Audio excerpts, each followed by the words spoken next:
Vyombo vya habari vya kimataifa vimeripoti kwamba serikali ya Tanzania inapanga kuuza sehemu ya akiba yake ya dhahabu ili kufadhili matumizi ya miradi ya miundombinu, kwani inakabiliwa na upungufu wa misaada kutoka kwa wafadhili kutokana na mabadiliko ya jumla ya kuachana misaada ya maendeleo. Vyombo vya habari vya kimataifa kama Reuters pamoja na Business Insider wameripoti uwepo wa taarifa hizi. Kwa mujibu wa taarifa hiyo, inasema kwamba Tanzania inapanga kuuza sehemu ya akiba yake ya dhahabu ili kufadhili matumizi ya miradi ya miundombinu, kwani inakabiliwa na upungufu wa misaada kutoka kwa wafadhili.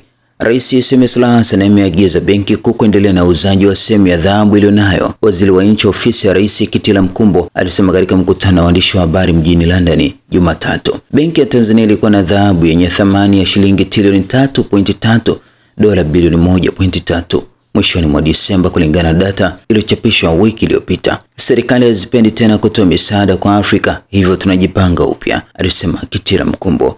Tanzania imekuwa ikinunua dhahabu kutoka kwa uchimbaji wa ndani ya nchi tangu 2023. Hatua yake ya kuuza dhahabu inakuja wakati bei ya dhahabu iko katika kiwango cha rekodi.